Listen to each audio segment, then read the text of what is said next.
So today I want to go over the Amazon ratings for this vacuum. At the bottom of the page there are these ratings, and I'm going to go through each and every one of them to let you know if they're valid or not, if I think the score should be a little bit higher or should be a little bit lower. First up is maneuverability. So I think the biggest factor is that it has an assistant motor that helps you push the vacuum forward and backwards whatever you're doing, so you have to push and use less effort. So I can show you. So as you can see, I'm on the side, I'm not even pushing it at all, and this thing automatically wants to go forward. I'm not even using my hands, it goes forward just like that.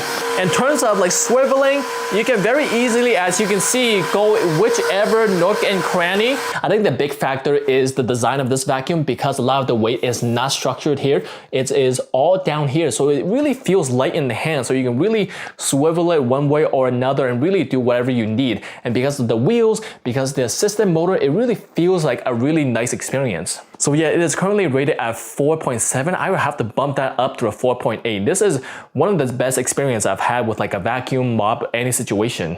Even compared to my other Tineco vacuum that is not a mop, it has less maneuverability than this guy. Next, we have the lightweight, and obviously as we talked about the handle, it feels really lightweight in the hand, but whether or not it actually feels it when you're lifting it up, that's a different story, because this is a little bit on the heavier side.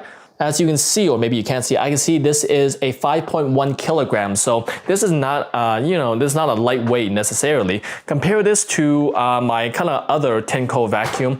This is around a 2.4 kilograms. So basically half the weight of this. So when you do need to haul it up the stairs like I do, that's not going to be a great time, but it is not too heavy where you can't do it like a lot of the other vacuums. So I would say maybe this is a little bit lower. Maybe it should be like a 4.5 in terms of lightweight, because the handle really does feel really lightweight, but the overall package is a little bit on the heavy side. Next up, we have the suction power. That's why I put some chips on the hardwood floor and see how this guy does. You can see from the side, sucks up perfectly. There's not a single thing left. So yeah, in terms of suction power, this thing is amazing. We'll give you another test on the carpet. So I have some chips again on the carpet, so this will really put the suction to its test.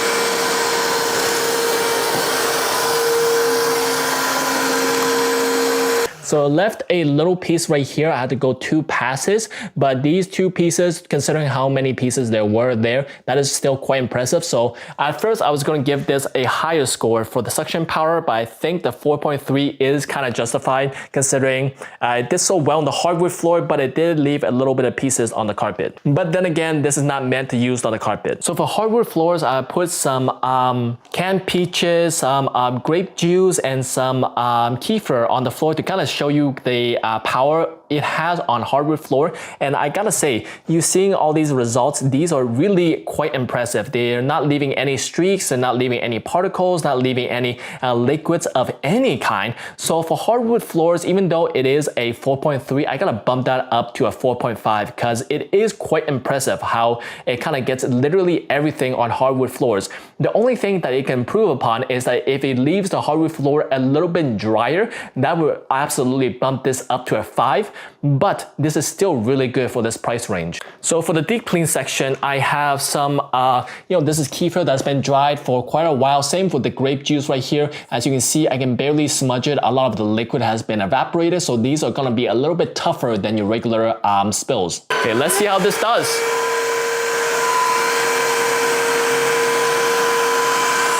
That is only with 1 pass. As you can see, there's nothing left. I'll give you guys a closer examination, but there is nothing left. This thing, it is a lot better on tiles and marbles, obviously, because as you can see, there's not even any water left. As you saw with the hardwood floor example, it does leave a little bit water, but with the tiles, I think because it's able to get a little bit better suction, it really leaves no water whatsoever, no debris. It was only 1 pass with a really kind of stuck on stain. So I'm honestly quite impressed. Currently, it is rated as a 4.2. I will bump that up to a 4.5 for deep clean. Next up, we have the stairs, and this is where it really shows its biggest weakness, even though it does have the exact length to get stairs all in one go. Because the nature of the stairs, where you make 1 pass back and forth, or you do it like this, you always have to be lifting the vacuum. And as I have said earlier, this is not the lightest vacuum. So when you have to vacuum it constantly by lifting it up and down, it really becomes tiring. Whereas versus regular vacuum cleaning, you don't have to lift this vacuum up at all, so that's why it feels so light and feels so good. It is currently rated as a 2.6 for stairs, and I gotta agree, the stairs experience is not the best. Next up is ease to use, which obviously there is not much moving parts, so it is really easy. All you gotta do is lift this up, put a solution, put water in, you place it here, snap it in, and because it is standing on its own, it is on standby mode, you lift it down, press the on button, and it's going. You know, the maneuverability is really solid. It doesn't feel heavy on the hand at all. And that is it. Not to mention there is an increased water flow button where you can hold down. And the best part is no matter how much water you're outputting, you're not going to affect its battery life. Because all it really is increasing the water flow down here to the mop. In terms of ease of use, it could really not get any easier. Especially with the motor assisting you, I would really rate it. Currently it is a 4.5. I rate this at maybe 4.6. Last but not least, the biggest obstacle with a lot of these vacuum mops is how easy it is to clean. So now I will show you the cleaning process. I'll also time it to let you know how long it takes.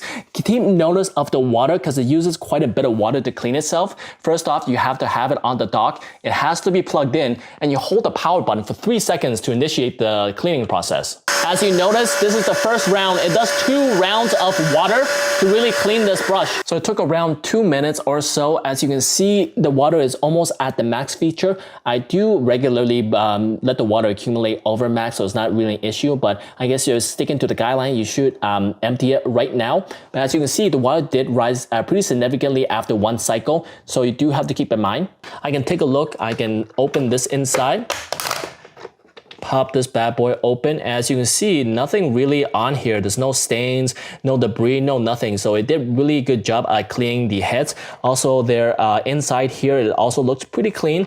There's one debris here, but this is nothing really major. You get a towel, wipe it down, and it'll be clean in like 5 seconds. So honestly, it did a pretty good job with the self-cleaning. And lastly, we gotta empty the tanks. As you can see, there is a debris catcher that you can kind of take off and wash pretty easily. You pour the water out. You wash the filter, you wash where a bunch of everything is accumulated. You might need a sponge, you might need some soap, but it's really not too hard. Even though the middle part, it is inconvenient to put your hand through that middle part, but it's not impossible. I can still get my hands in there, even though my hands are like semi-big. And after you have emptied everything, you go back to the vacuum, you just give a paper towel 1-2 swipes, and it's completely clean. Honestly, the ease to clean rating right now at 4.4, I gotta bump that up to a 4.5 because honestly, compared to a lot of the other wet mops, you have no idea how hard it actually can be to clean one of these things. So this process has been basically no hassle, and I'm super impressed. And overall, most of these categories I have